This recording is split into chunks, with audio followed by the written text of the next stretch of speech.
Anything that you build has to be done to ADA compliance standards. You also have to place all your utilities underground. LWCF is a little more strict with this than PARTIF. It's also the case to where it's recommended that if you're building anything new and there's above ground, that you bury them. All right.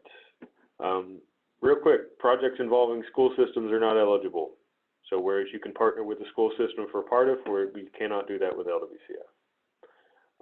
Co-sponsored projects are not eligible. I know that there are some joint departments across the state that have city-county. One of those two is going to have to take your primary heading. So if you have a city-county department, figure out which one's actually going to support it. We understand that you would likely work together on it, but you can only have one of those two entities apply. And it's probably going to come down to who your actual funding source, who the checks are going to be, which entity is going to be paying your contractors that are getting the projects done. That is who the applicant needs to be. There's a myriad of issues that come up with co-sponsored projects in LWCF. All right. This we encourage, even with PARTIF applicants, to make sure that you have all your permitting done ahead of time. LWCF, this becomes even more so because, and we'll go over this here in a bit, whereas if you get into trouble and you need an extension with PARTIF, you're just requesting that from our office, and we have some guidance on what we can approve and what we can't approve, but essentially we can make those decisions. With LWCF applications, if you ask for an extension, we can only make a recommendation of the National Park Service. And I can tell you that we have been told that if they don't have their permitting done, that is not a good reason why you can't get it, or why an extension should be granted. NPS has the mindset that you're bringing to them a shovel-ready project, that you've already done that. And honestly, that's best practice anyway. So don't expect that you can submit an application, hope that you can pass permitting, get held up by permitting, and then just ask for an extension. It's not going to happen. We'll go through this a little bit more in depth.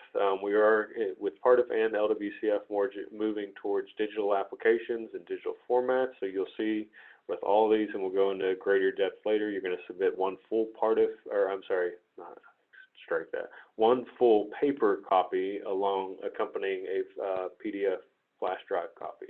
We'll go through the checklist there later. LWCF waivers, up here you can, similar to PARTIF, you can get a waiver to where if circumstances present themselves to where you have to acquire a bit of property before you actually have a contract, there is a process that you can go through and do that. Those waivers are only good for a year with the National Park Service. PARTIF, they're good for 2 years. If you, and then it's different. So whereas PARTIF, your contract, if you get a waiver, you still get a 3-year period, even if you had a waiver.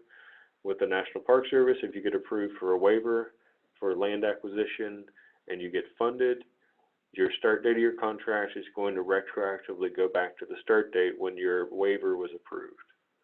It's kind of a nuanced detail, so don't expect that you're going to get an LWCF waiver for acquisition and then have a full 3 years to acquire the property. If you got the waiver, they're assuming that you're buying the property. It doesn't do you any good to get a waiver and then just sit on the acquisition.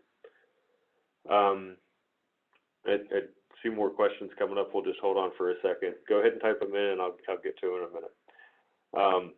Again, I hope everybody takes this away. LWCF will reimburse up to 50% of the expenditures.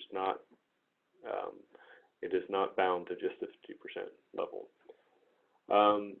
So completing the project within 3 years. So we're going to go over this in a little more depth. If you're acquiring property, if you're acquiring land within LWCF, they're expecting that you're going to begin development on site within 3 years. That's different than the 5 years that PARTIF gives you.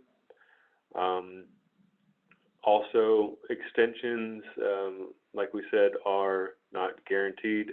That's something that our office has to request the National Park Service approve it, and there's a lot more restrictions and lower probability of getting an extension.